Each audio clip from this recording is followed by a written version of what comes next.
Before I introduce our special guests, we start tasting some of the wines. I want to talk about some things we have coming up. Obviously, we're in the holidays, so be sure to hit up your local WineStyles store. We have a wonderful Bottle Bucks campaign going on through the rest of the year. So if you join one of our clubs or spend over $100 before tax, you get some Bottle Bucks. It's like free money to come back and buy more things in the store, which is super nice. And then coming up next year, as many of you know, we always do our winery spotlights, a feature event once a month, but we also do an education class. I know we've been lax here on Corville. We haven't done them the last year, but we'll be picking back up next year with our new series, which will start in January. The whole idea behind it, it's a back in the USA theme. We'll be jumping around to different sub-regions in California, Washington, New York, Oregon, and really taking a micro approach to looking at those regions, but not only focusing on the small regions, but also focusing on smaller wineries. You know, the big thing with us is we are small locally owned businesses. We like to support similarly minded businesses. And so when we're doing that class, look in your local store, we'll be trying to find those smaller focused wineries to really help tell their story. So hopefully my brother's not on. He would have told me to slow down and say that a lot slower, but I tend to speak very fast. So with no further ado, I'm going to introduce a couple of special guests. They'll introduce their special guest as well.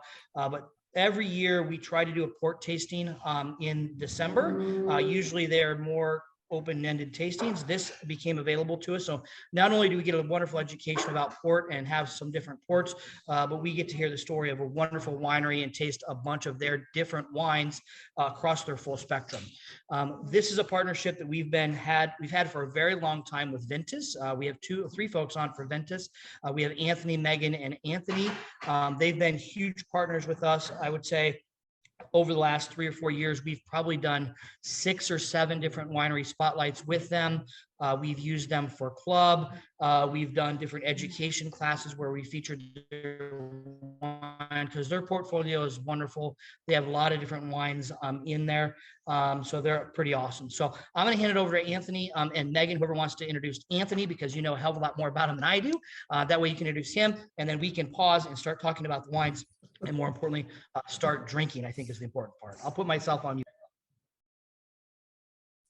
Well, there's 2 Anthonys if you haven't already guessed, and that's confusing enough.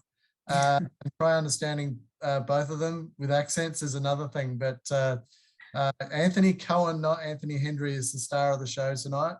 And he's going to wow us with some amazing wines, and you guys will be suitably impressed. Megan Reister, she is our national accounts person that helps pull all this together.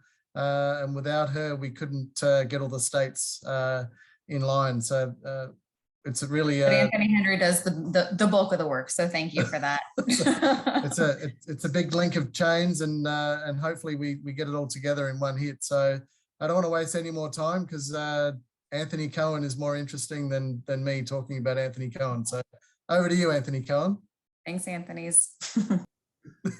Thank you so much, Anthony. Thank you, everybody at the WineStyles retailers. Thank you for taking your time to be with us today. So, you know, I actually work from New York, but I've been to Porto about 5, 6 times to the Douro Valley in the past couple of years. And but the winery, because right now in Portugal, as you can imagine, if it's 7 p.m. Eastern, that means it's going to be around 2 a.m. in Portugal. So they could not join us to do the tasting, but I'd be happy to represent the estate today together. So actually, because the winery could not be present with us, they wanted to send us a little video. The video is about 5 minutes, so bear with us. And it's a nice introduction of everything we're going to do. Directly from Christian Seeley, who's the managing director, not only for the Noval part of the portfolio, but also the AXA Millésime, which is the owner. AXA, you know, you might know AXA Insurance. AXA Millésime is the part of AXA Insurance that is in charge of the wine estate. So it is owned by AXA, but completely managed independently with their own winemaking team, and it's a beautiful jewel of Portugal. So without further ado, let me share the video, and you can watch our friend Christian Seeley right now.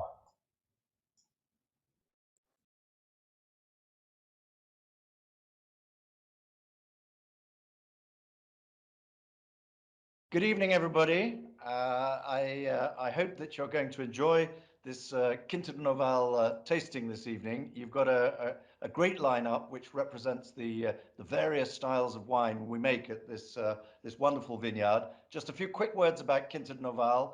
Noval is, of course, one of the emblematic quintas of the Douro, situated in the heart of the Douro Valley in northern Portugal. It's 145 hectares of Grade A terroir, making some of the greatest port wines in the world. Tonight you're going to taste a vintage port from Quinta Do Noval. Vintage ports are always, of course, a selection of the very finest wines from very good years, and we make them in small volumes at Noval, 100% from our quinta, and they are then bottled about 18 months after the harvest and then destined to age in the bottle, but as you will see, can be absolutely delicious when they're still quite young. You're then going to taste, you're also going to taste a Callieta Port, and Callieta Ports are also dated wines from our single vineyard Quinta Do Noval, but unlike vintage ports which age in the bottle, the Callieta ages in the barrel. And so we make the Callieta Port in the year that it says on the label, and we then keep it in barrel until it's time for bottling, and then a few months after that we ship it out to you. So vintage port is a dated wine aged in bottle, and Callieta Port is a dated wine aged in barrel. You then, I think you're going to taste some late bottled vintage, and late bottled vintage at Quinta Do Noval is a category we take incredibly seriously. It comes again just from our quinta. It's quite a strict selection of the very best wines, and it's unfiltered, it's trodden in lagars, just like all our wines from the quinta. And rather than being bottled after 18 months like a vintage port, it's bottled 4.5 to 5 years after the harvest. And this extra time in barrel means that it's, although it still keeps all the characteristics of a serious vintage wine, is a little bit more open and ready to drink.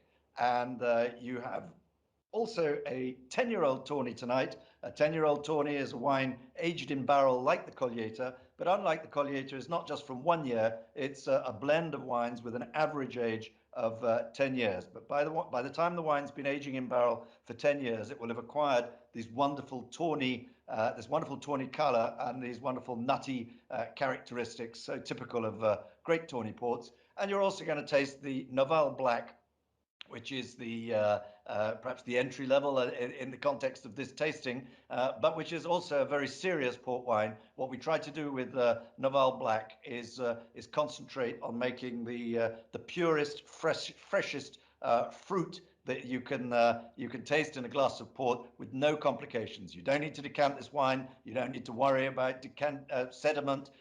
You just pull the cork and get a great glass of port. And our aim with Noval Black is to give people a reliable taste of wonderful port wine with no complications. So that's a quick resume of the lineup. Enjoy the wines. Of course, we're coming into the holiday season, and port, I may tell you, you can drink every day, all the year round, but it's particularly suited to this wonderful time. Port wine, like all wine, is a wine made for sharing, but above all, it's a wine for festivities and enjoyment, a wine of pure pleasure. So I hope you'll have some of that pleasure this evening in your tasting, and that you'll go on to buy and drink 1 or 2 of these bottles over the holiday period. And thank you all very much for coming along to the tasting in the various places that you're having it, and for giving Quinta Do Noval's port wines some of your attention. I wish I could be there with you, but it's 2 o'clock in the morning here in Europe, and so I recorded this quick message for you. Have a good tasting. Okay, well, excellent. That was a great first introduction, so you get a kind of a sense of the ports we're going to taste. But of course, we're going to go a deep dive into it. As a matter of fact, Good evening, everybody.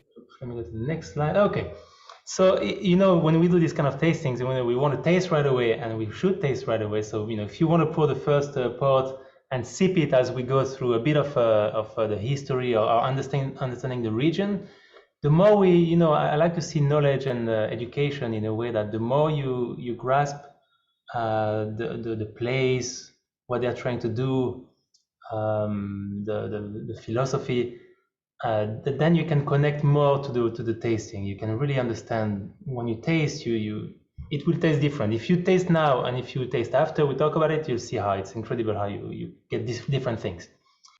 So this map is just to show you, of course, where Portugal is.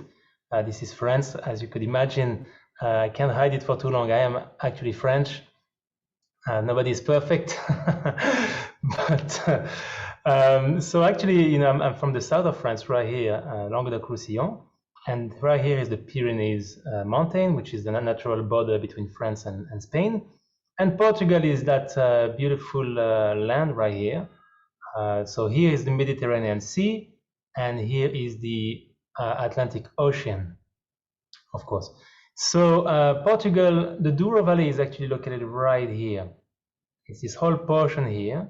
So it is, a part of it is close to the Atlantic Ocean, but it's mostly continental. And we'll explain more about this. I like to show this map. I often show it for friends because it shows you how, so this is like average temperature. If we look at average yearly temperature to see what's warm and what's cold. And of course, the closer you are from the equator, the warmer it's going to be. That's why if you look at the south of France, you can see how the south of France is warm. And as you go up, you will find more white wines because they need less sun. They need more acidity. So the grapes ripen not to the same extent. And as you get even to Champagne, the grapes even struggle to even ripen. That's what also makes Champagne so extraordinary. But as you go down, you can see how it starts to become pretty hot. And once you get here, you get pretty warm temperature, slash, sometimes dessert-like temperature. So that means that the grapes you're going to plant in Spain or in Portugal are going to be grapes that can handle such heat and such oftentimes low rain, actually. So to go a bit deeper into it, again, the Douro, so this is all called the Douro Valley because it takes the name from the Douro River. Douro River that goes right next to the source somewhere in Spain, passes through actually Ribera del Duero, because that is, as the Douro River, you would say, crosses the border, it goes from Duero to Douro. Duero is the Spanish version that goes something like this, passing through the Ribera del Duero Spanish region and going right into the Atlantic. And that's why this part also was great, is because for transportation at the time, in the 1600s, 1700s, how do you transport anything? You don't have the trains or anything at the time, so boats and river were very useful. Hence why, you would see Lisbon is the #1 city in Portugal, and is also located at a place where you have access to the Atlantic Ocean, and Porto being the second actually city in Portugal also has that access to the river and to the Atlantic Ocean for transportation, as we mentioned. Now, so that's just to show you the city of Porto, how it looks. Porto is important because that's where historically many port houses between Porto and across the bridge, actually there's a place called Gaia. That's where most port houses actually have their aging of the barrel. And then you have bridges to go to pass above the Douro River. So that's the city of Porto. That's another view of it. Again, it's just to get you a feel of the place, and you imagine you're there. Since we can hardly travel these days, here's a way to kind of travel together to Portugal. These are pictures I took myself when I was there. It was a beautiful sunset. And as a good French person, I had a wonderful Nutella crepe. So it was a beautiful moment, and you can almost, with a glass of port, beautiful moment. Very touristic, actually. But most importantly, so this is, Porto is right here, the city, but most importantly is the Douro Valley. And this is this whole area here, which is divided actually in 3 parts. You have this, so I mean, the most important part is the middle one. As you get closer to the ocean, it gets colder. As you get closer to the land, it gets warmer. Here, this part here, it's pronounced Baichu, it's hard to pronounce, but whatever, Baichu Corgo is where you find the inexpensive port. Usually it's come from this place. And this place here, you know, you almost, it doesn't really matter. It's not the most developed. It's pretty flat. It's not very interesting. But this part here, the Cima Corgo, is where everything's happening, where you find the best parcels and the best houses usually have they're located around here. Pinhao is a city where you have a lot of traffic, a lot of people located there, and of course Quinta Do Noval, which is the logo here, is located in this area. And yeah, so this area basically has perfect temperature. It gets very warm. It gets beautiful slopes, and you can see. I mean, this is you have to see it with your own eyes to realize how incredible this is. So I was, you know, to go from the city of Porto right to the Douro Valley to Pinhao, where we're looking here, it takes 90 minutes, an hour and a half. They actually finished about 3-4 years ago a tunnel to go pass through the mountain. It used to take 2 hours and a half to get to the Douro Valley, but now it's 90 minutes. So it's a big change thanks to that tunnel, which makes it much easier to get to Douro and to access it. But anyways, you would think that the Douro Valley is just like, you know, a couple of hills like that. Also, these are pictures I took from the bus. I was driving on the bus, riding on the bus, and you can see this is like like a 45 minutes, just these hills of incredible vineyards, and you can see how some of them are planted when it's not so steep. You can plant the vines directly like this without terraces. But as you can see here, when it gets steep, you get into what we call terraces, because it's easier to access either by truck or by even horse, or you know, it's just too steep to go with the machine or etc. You find these actually terraces in the Rhone Valley, for example, when it gets steep. And of course, that goes right, all the hills go right down to the river, and you see all the boats passing by, oftentimes to transport grapes or to transport all kind of you know, tourists. And that's a video that I took from the bus, just to give you an idea again. So imagine this for 45 minutes. I mean, this is shockingly hills after hills, vineyards in incredible condition. Look at these steep slopes. These guys are working. I mean, this is insanity, close to insanity. You know, they discovered that the wines and ports could be so incredible. So so that's why they planted everything there. And at the time, of course, you needed to feed the people and get them to whatever you need. So you can see here the terraces. The soil is made of what we call schist. So what's great about schist is a few things. Number one, you can see what it is. It's made of like layers of rocks. They have the great ability to retain the water. So when you're in the Douro Valley, it gets so hot, very low rain. So when it rains, fortunately, the schist can retain the water and provide the water to the vines. Otherwise, it would be too dry to grow any fruit. And also all these walls you see here, not only, you know, this is for you know, you have the terraces, and the walls are basically protecting against the erosion. Otherwise, you would have all the earth could go down. Or so the walls made from the schist itself is made to also protect against the erosion of the earth. I see there's a question. Teddy, do you have a question? No, all good. Okay.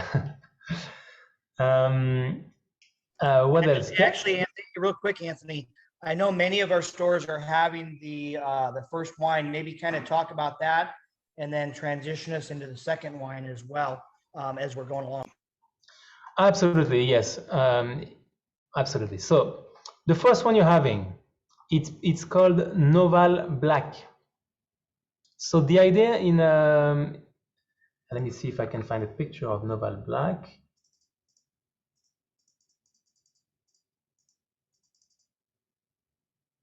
I'll find it. Give me a second so you know what you're drinking.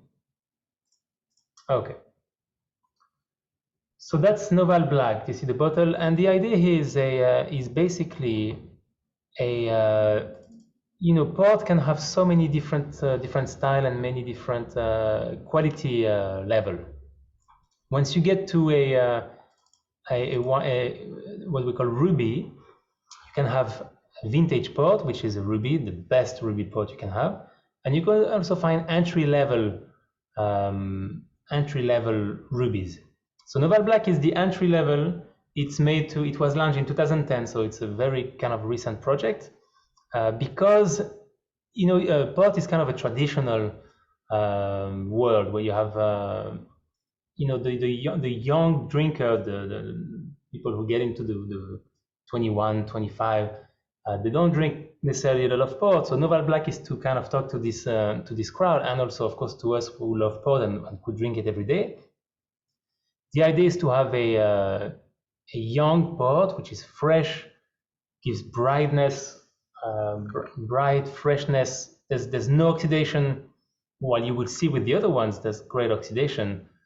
This one is almost as close as it gets to like almost the harvest juice, red fruit, raspberry, strawberry, just bright aromatics.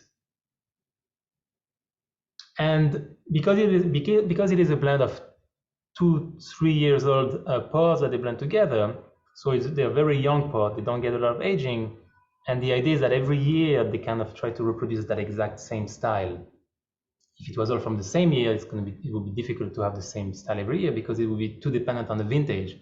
But because it's a blend, every year you taste the Noval Black, you'll find that same brightness.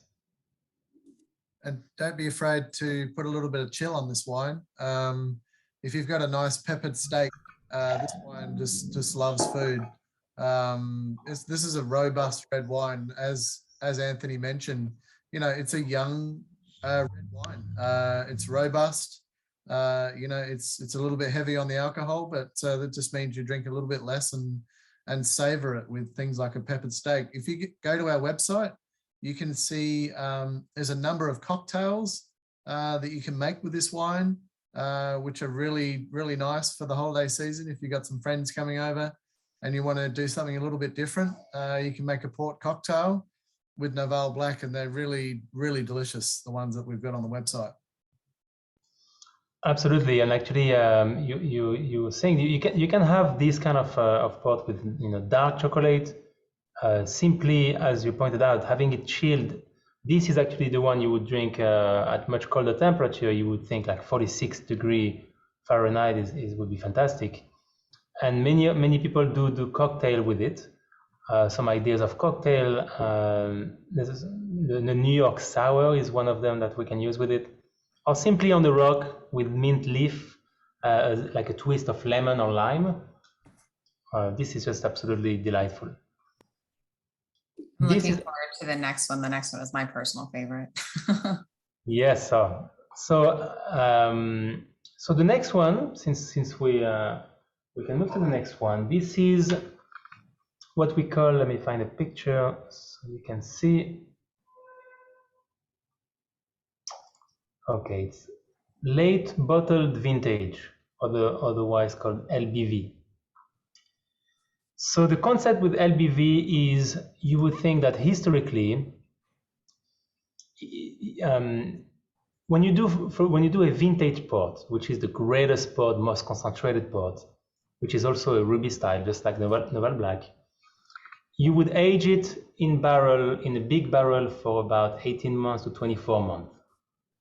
And the moment it's in bottle, the aging continues in the bottle, but it's a very slow aging. But what they do is that instead of bottling everything into bottle for their vintage port, they're going to keep some quantity of that vintage, and they're going to keep it in this big barrel. Let me find a picture so you can actually see how they look. And the thing to note with LBV, it's not made every year. Only in good years, right, Anthony?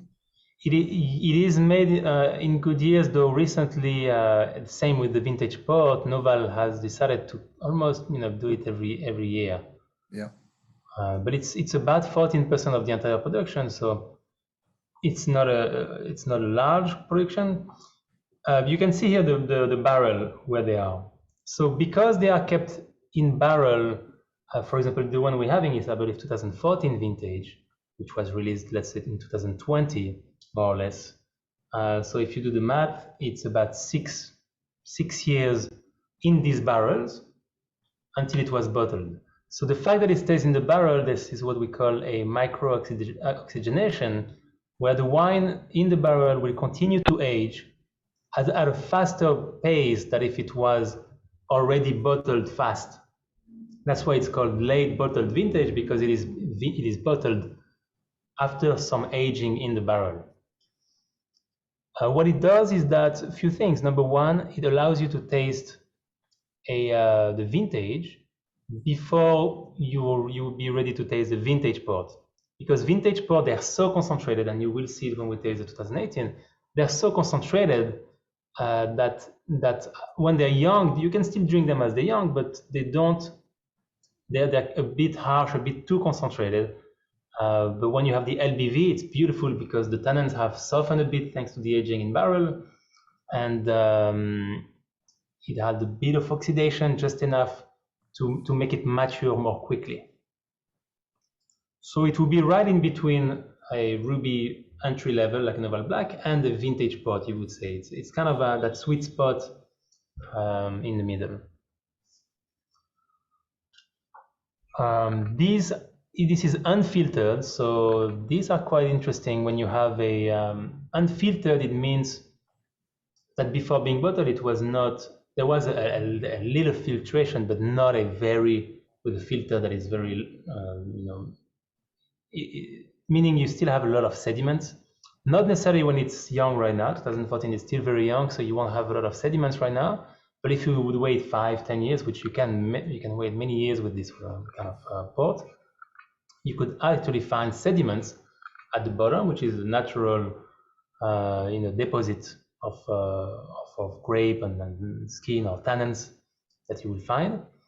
And thanks to this sediment, the unfiltration, then you will find a late bottle vintage that continues to evolve because it is in contact with the sediment, and it can there's this kind of synergy happening, and it will improve with some age in the bottle.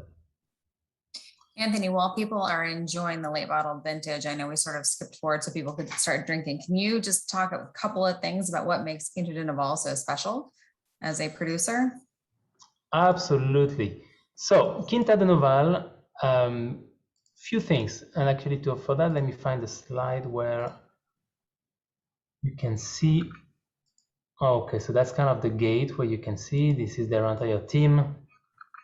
This is the house itself. There's actually a church because in the Douro Valley, it's a very Christian place, and many places have a little church around there.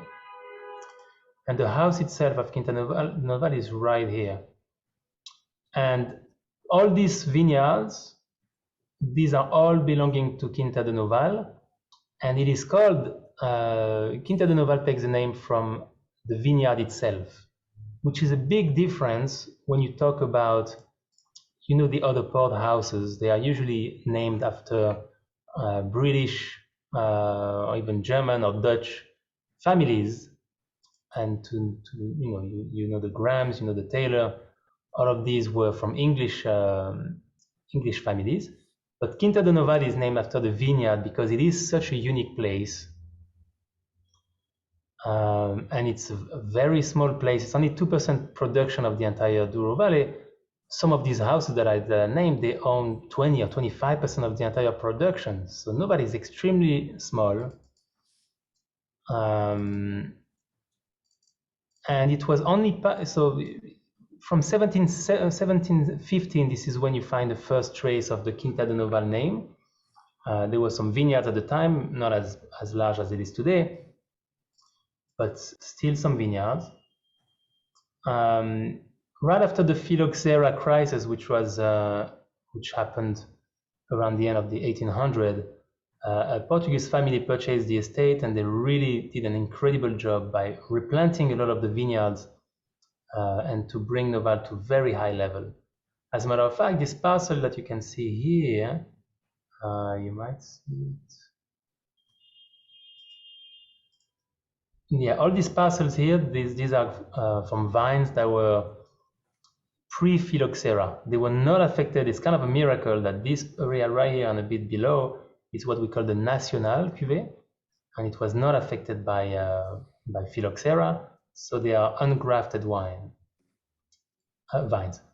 How much Nacional is produced? So very little. In the US, we receive about 90 bottles, 150 bottles, very little. And for those of you that are interested, Brian McGuinness does have some. One of the most special wines that we bring in to the country from It's our entire portfolio. It's one of the top 20 wines in the world. It's right there. Yes. I will tell Right you up there with that Patricia. Brian McGuinness had to jump through some hoops to actually get some bottles of that. Thank you, Brian. Yep. Jumping through hoops. Anything for you guys. All right, let's get into the tawny. And quick fun fact that I always like to mention is that Quinta Do Noval is one of the last port houses that still trottens all of their grapes by foot, which some of their pictures are just so much fun to look at. And I always love telling that story when I'm speaking to the wines. One of the questions we always get about ports, I'm sure it's going to come up, is one, serving temperature, and two, once I open this bottle of port, do I have to drink all of it like in a day? Or what's my time period on the, obviously, serving temperature, and then, once I open that bottle, how long is it good for? Yeah, so the first one, Noval Black, it is a ruby port. Because it is a ruby port, it was not in contact with oxygen a lot. So that means that when you open it, you have about 2 weeks to drink it. Okay, Noval Black, 2 weeks. And this one, you would get it at the coldest of them all, around 46 degrees Fahrenheit, which is fridge temperature. When you get to my suggestion with the ports, if you keep them in the fridge, they'll last a lot longer. And that's how you keep them alive. They'll warm up in your glass as you pour them. But yeah, keep them in the refrigerator once you've opened them. Absolutely. Actually, if you taste a port at low temperature, you will get more of the alcohol and the sweetness. So it's not as pleasant when it's cold. You have a bit more of a lifted feel. So the LBV, which is the second one, this one is about the same. It's about 10 days after you open it. And here the temperature is going to be closer to 60 degrees. So a bit warmer, but still kind of cellar temperature. Now, what's fun is actually when we get to the, let's see if I find it. When you get to the Tonys, that we're going to talk about in a second, what's so special is that you can see how they age in these small barrels here. And these barrels are not filled up to the top. There's some empty space there at the top of the barrel, which means that these wines are in contact with oxygen from the beginning and for years and years and years. It's like a vaccination. If you put some the oxygen as vaccination, meaning that when it's in bottle, if you open it and you expose the bottle to oxygen, it's like, hey, I've seen that. I know how to deal with it. It means that you can actually, all the Tony ports we're having, the 10-year-old and the Callieta, you can actually, after opening, you have 4 months to drink it. 4 months, which makes it a beautiful, many restaurants love it because they can pour it by the glass, and it's easy. They can keep it in the fridge. Or many people always say, I like to keep a bottle in the fridge at all time. So same for the Callieta, and here this is a bit colder than the LBV. You would get to about 50-55 degrees, because Tony does require a nice low temperature. to point out the obvious, Anthony, that is why the color is what it is versus the ruby style.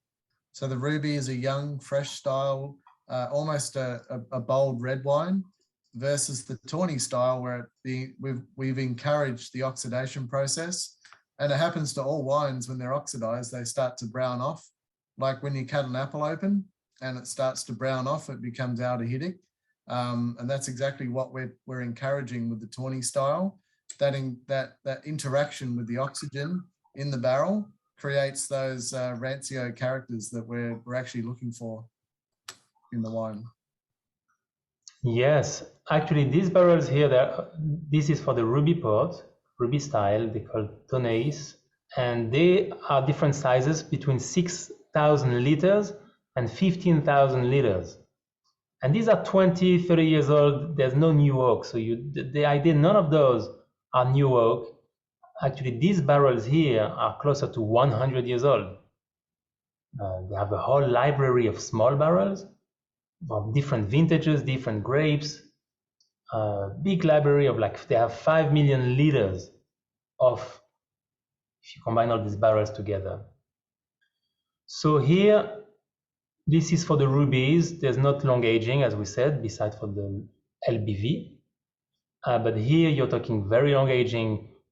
In the example of the Callieta, you're going to have, you're talking, 10 plus years. And the 10 or 20-year-old Tony, you can have 20 or 25-year-old ports. And it even have 40-year-old Tony, which is barrels like these because these are timeless. You could have a barrel for 100 years and it can still age in this barrel. It will lose, as we discussed, it will lose some colors. It will become more and more orange and lighter color, as you can already see with the 10-year-old and the Callieta.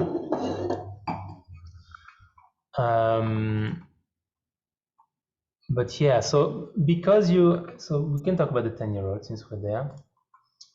Because we are aging it in the small barrel and it has what we call an oxidative style, they're oxidized wine or port, you have more of what we call the hazelnut, nutty aromas, toasted aromas, toffee.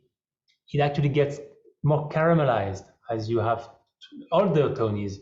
You get more of the caramel flavors, even fig or clove kind of flavors.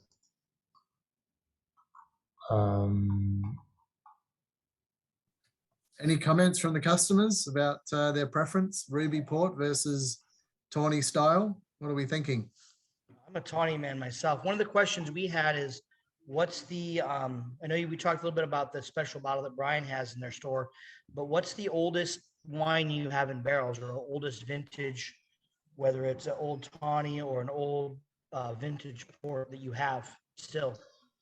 In barrels, so I know they have barrels that are about, they released recently a 40-year-old. 40-year-old is an average of 40 years, so some of them are 45, 50. So I would say I don't know exactly, but they probably have 50 or 60 years in these barrels. Yeah. And these, I mean, they're excellent as aperitif, excellent with any kind of nuts, fantastic with chocolate, of course. Anything caramelized, because it has that caramelized aroma. Even with citrusy dessert, the acidity here will go well with the citrus. I've seen people have it with pâté or foie gras, because the fat and the saltiness in the charcuterie goes also well with that sweetness of the port. Yeah, and this one is filtered, so there's no worry about decanting it, or you can drink it right away. Something important to check is on the back of the bottle, you will always find the time of when it was bottled. Because 10-year-old Tonys, once they're in bottles, they're out of the barrel, right? So they're not made to age particularly in the bottle, unlike the ruby ports that are made to age, most of them. So 10-year-old, you've checked when it was bottled, and it has to be within 5-6 years of the bottling date to taste as fresh.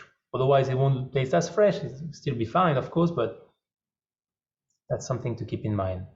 It's just like the champagne non-vintage, where you have the disgorgement date in the back that tells you when the non-vintage was bottled to make sure it was not too old, not stayed on the shelf for too long. More pictures of these barrels.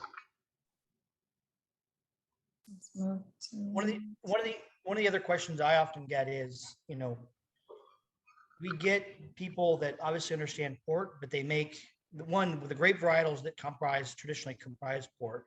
And then two, I know like with our education class, we just did in Des Moines, a Portugal class, but with dry styles of the same grape. So maybe kind of talk about the grape varietals that are used, and then what Noval uses primarily in their different wines. Absolutely, yes. So when you talk about, so as we said before, because it is a very hot climate, you need grapes that can handle such great heat and sun. So the most important grape of them all is what we call the Turrigan Nationale.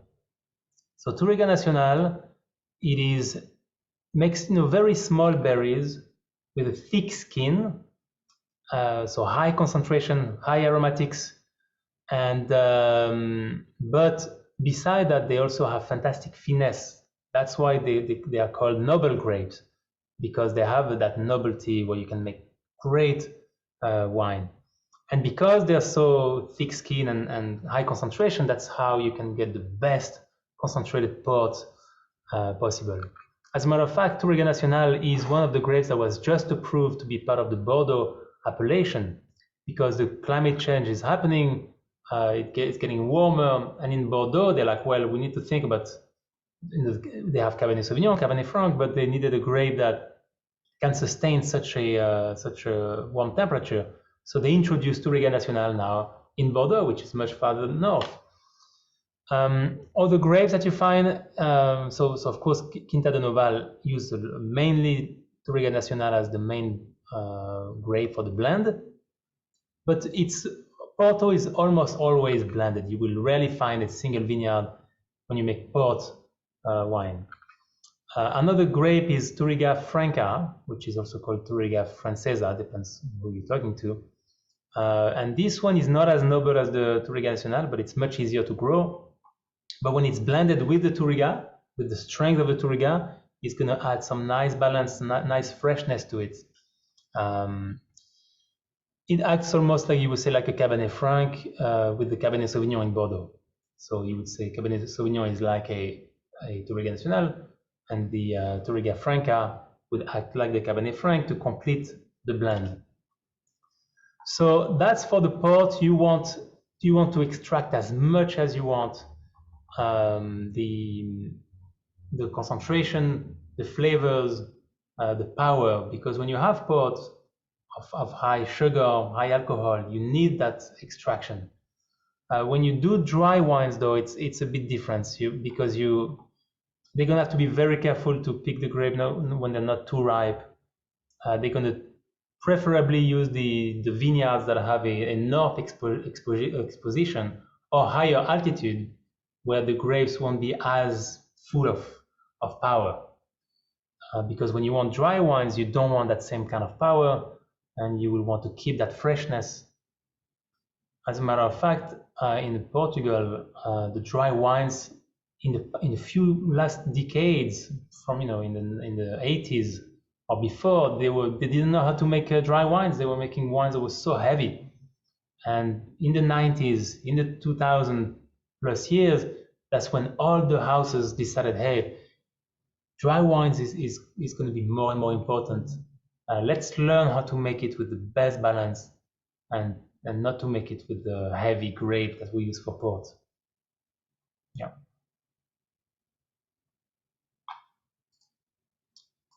Any other question, or we could move to the Callieta?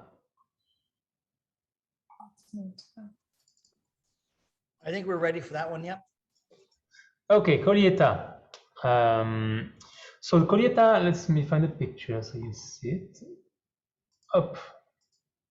That's the one right here. Also, same idea as the 10-year-old Tony we had, but a bit different.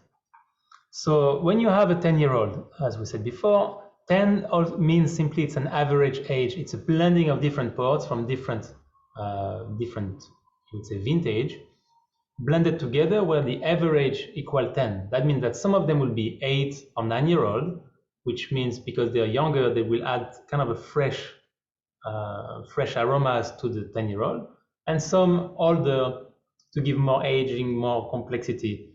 Altogether, we not only keep the same style of the house, but also make an average of 10-year-old. When you get to Callieta, it's different. What you want is to express a single vintage. It's not a blend of vintages, it's all this from the same year. The grapes were picked the same year.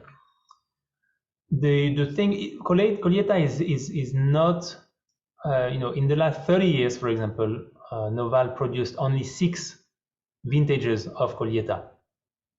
The most recent is 2007, and before that was 2005. I believe you have 2005. So usually by law you have to age them in barrel for at least 7 years, but Noval is actually, you can see 2005, that means just released now, so that means 16 years. Am I doing the math correct? Yeah, 16 years almost in barrel before being released.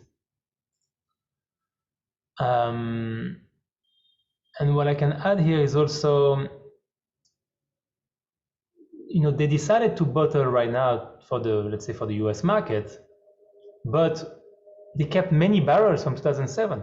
That means that in a few years, if they want, they can rebottle more.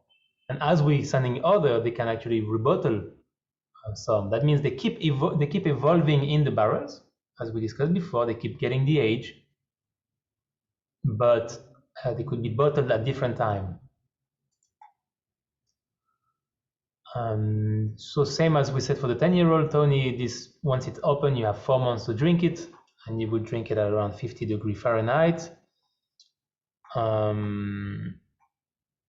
These are very special. I mean, if you compare it next to the 10-year-old, you can absolutely feel how there's much more, because it's not a blend, you have much more of a style and more complexity. They use the best, some of the best parcels they have, and they put it on the side for the Callieta. Whereas for the 10-year-old or 20-year-old, oftentimes they're not necessarily the best, because it's all about blending together to get the best result. Now here, it's on product, same from the same vintage to express the vintage.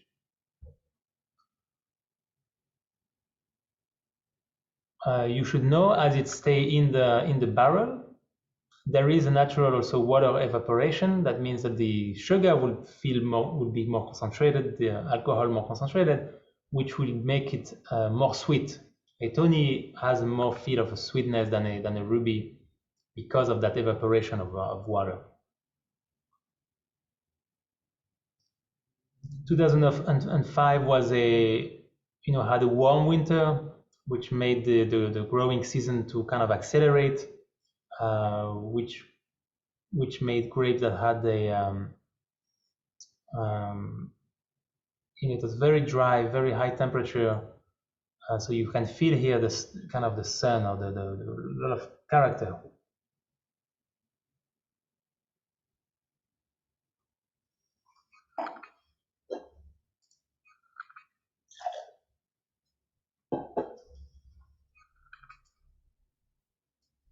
Yeah, and again, anything sweet, the reason why also port goes well with desserts is because if you have something sweet in your mouth, if you drink a red wine that is not sweet, the wine will taste very bitter. But if you have a chocolate dessert, in your mouth, the sugar will saturate your palate. But when you have the port, because it has more sugar than the chocolate, the port will not be overpowered by the chocolate. Quite the opposite. The port has enough sweetness that it will still taste sweet. It will lose a bit of sweetness impression in the mouth. It will almost taste somewhat like a dry wine. You almost, if you have something very sweet, it will almost taste like a dry wine, but it won't be bitter slash not good. It's going to be great. Anthony, we just had a question about whether or not you should decant ports. As probably go ahead and pour the last wine as we're running out of time, but that's a great question. Yes, that's an excellent question.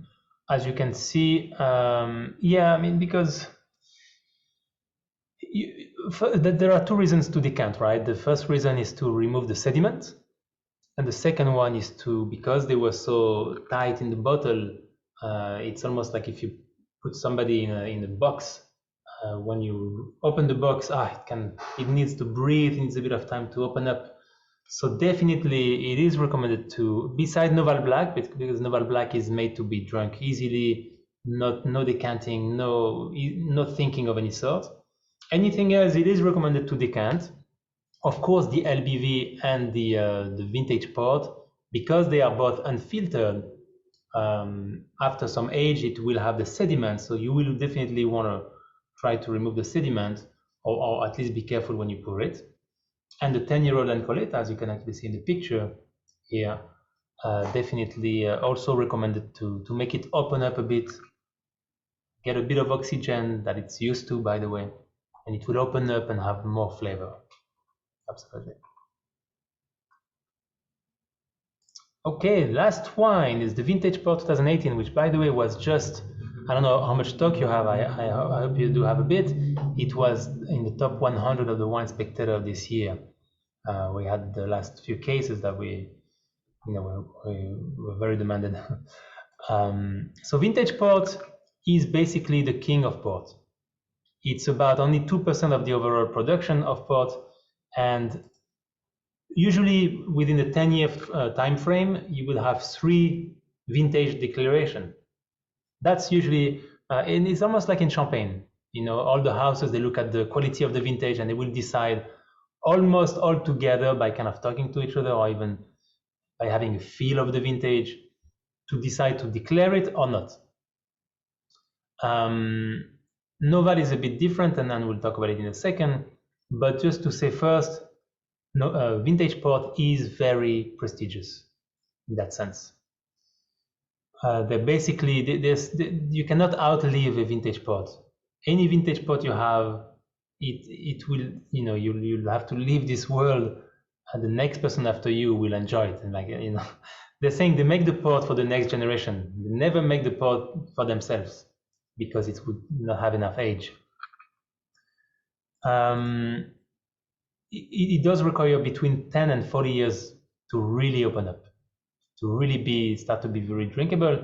Historically, vintage port was very hard to drink when young, but now, mostly recently, every house is trying to make a style that is not too heavy, in the sense that you can also enjoy it now.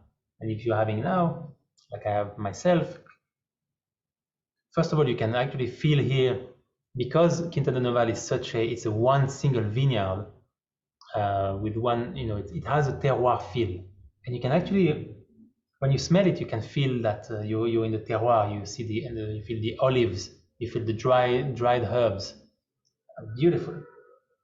And of course, in the mouth, you see it's such concentration, because you need that for when you do vintage port.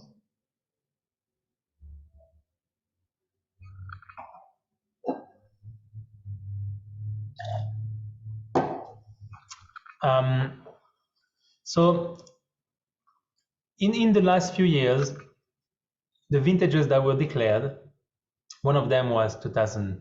So let's say from the year 2000, you had 2000, 2003, 2007. So I'm just telling you like the most important vintages. 2007, 2011 was one of the last 50 years, one of the greatest vintage.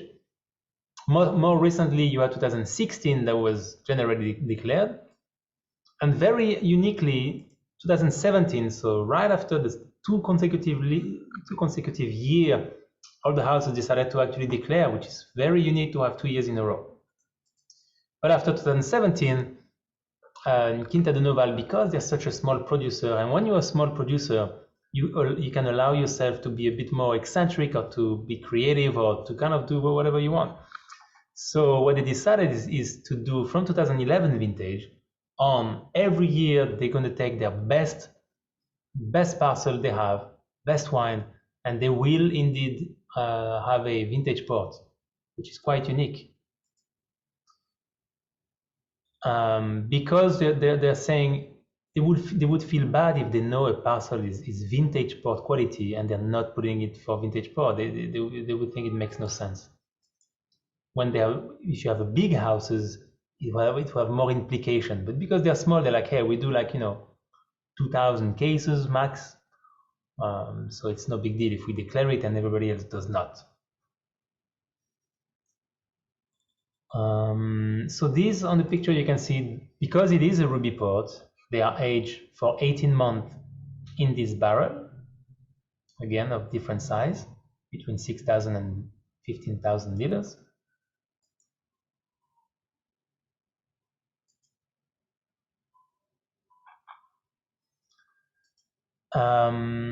And here 2018 vintage was a vintage that was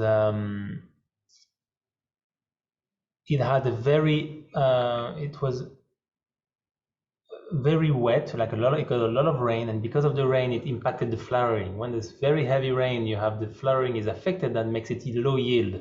But after the episode of rains, you had the wonderful sun and high temperature that made, when you have low yield combined with high temperature, means the grapes will ripen and have beautiful maturity, and you'll have incredible, profound and expressive wine. So that's what you can find in this one. I wish that I was able to taste it along with you. It's so limited that we couldn't pull any. So I hope that everybody's enjoying it. Yes, it's absolutely delicious. And this, even with a beef stew would be incredible. Again, with any kind of dessert. On its own, maybe with a cigar could be also very nice. What a treat. I mean, 2% of the production, it's so small. And then Nationale is smaller again. I mean, it's an incredible producer. And from what I've learned over the years, Anthony, is Noval originally was supplying some of their aged material to some of the big wineries. And they realized that they had such an incredible opportunity to bottle under their own label, that's what they began to do. So, a lot of this old material that they had is now being bottled under their own label. So, incredible wines and really a fantastic experience. And I couldn't imagine, I haven't been there yet and I hope to go there one day, but those terraces, I mean, there's just no way you'd get any machinery up there. It's all done by hand. You're only allowed to take Brian and I with you. And Andrea. And everybody else, and everybody behind me. One of the questions I get is, port is certainly not, I would say it's not like on people's radar as necessarily as it should be, but historically it has quite a big historical relevance when it comes to wine industry and its relationship with England. And for a period of time, it was basically the wine that everybody drank, right? So yeah, the root takes actually in the 1700s. England was at war with at the time Britain was at war with France, so they could not get the French wine. So they had to find out how can we drink wine, because England cannot produce wine; it's too cold, or whatever. So they found a way that if they buy from Portugal, because the wines are fortified and they can resist the transportation all the way from Portugal to England, that's when the English people were like, oh, great, we can get some beautiful ports. And that's how it all started. And that's also why many houses are also managed by English families with a British accent and everything. You'll be surprised, they speak both British, English and also Portuguese very fluently. And traditionally in England, they still drink a lot of port. In France, actually, might be the #1 market for port.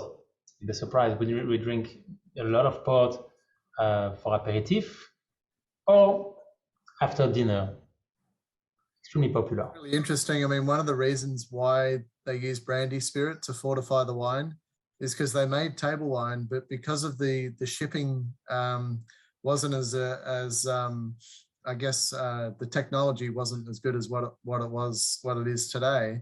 But they used brandy spirit to fortify the wine, and by the time it got to the shorelines in England, it was a fortified wine, and the thirst for that sweeter style was, I mean, that's how the Australian wine industry started, because they were making wine for the mother country and fortifying with brandy spirit, putting it on the deck of the ship, sailing it back 3 months later, and that's what they were drinking, 18% fortified wine.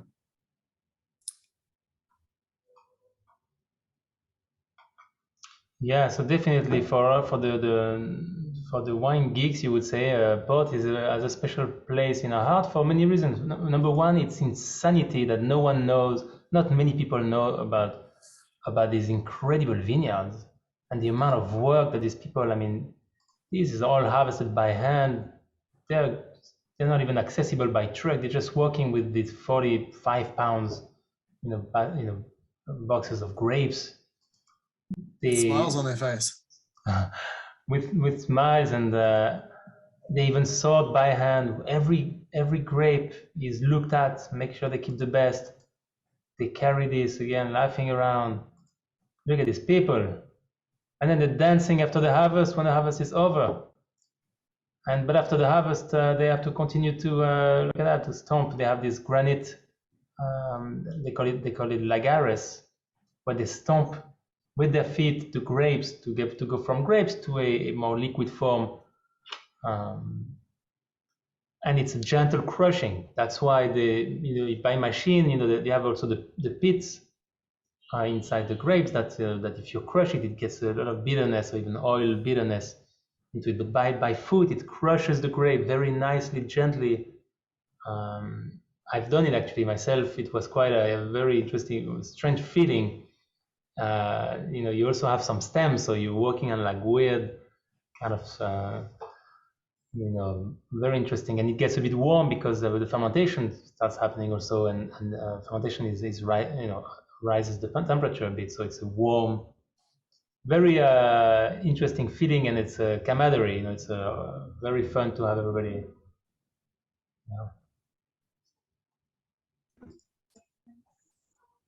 Every day from 8 p.m. to 11 p.m. that's when they take the grapes that they harvested and they just stomp it. And it takes 2 to 4 days until they add the brandy that will stop the fermentation and increase the alcohol content to make the port. So we didn't talk a lot about the production method.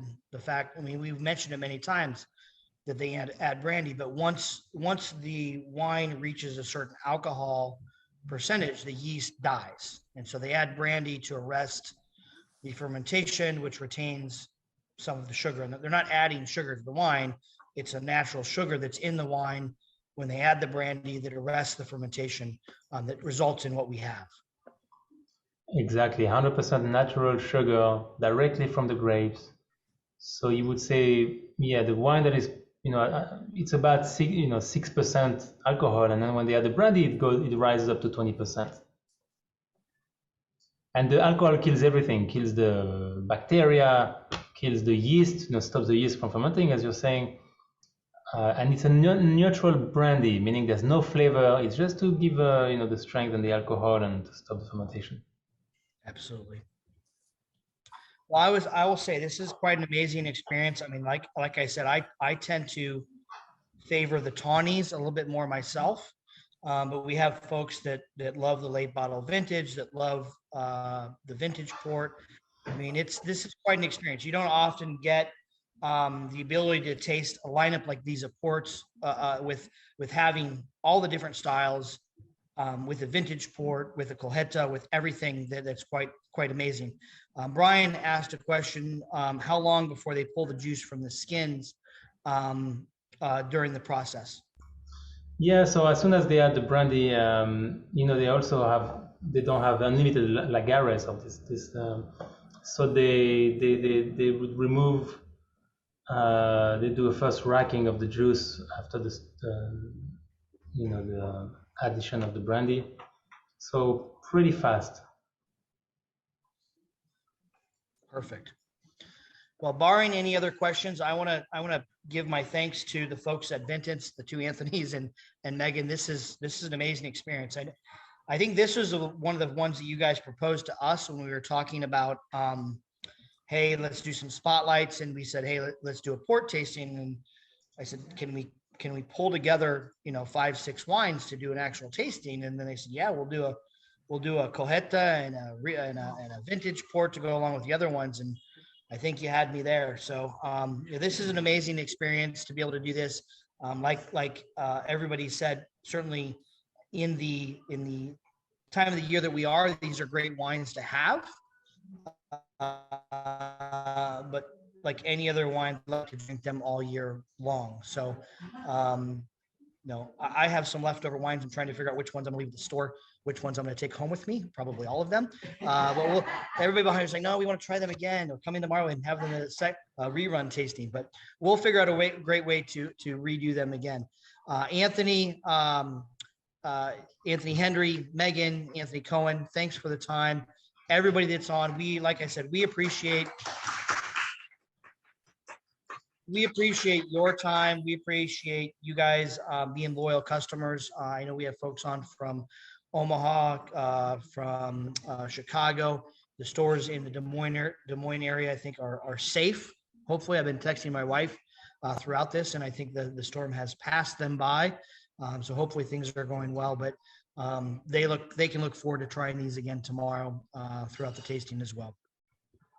Thanks again, guys. We really appreciate it. It's a great partnership with WineStyles, and hopefully over the years we can continue the journey together and discover some fabulous styles and wines from around the world.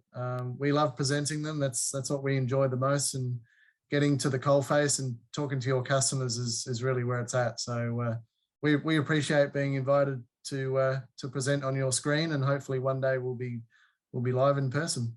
Fancy that. Thank you guys so much. Very, very much appreciate it. And I'm with Anthony. I can't wait to taste wine and talk to you all in person sooner than later. Thank you so much. It was a pleasure, and I hope to see you soon.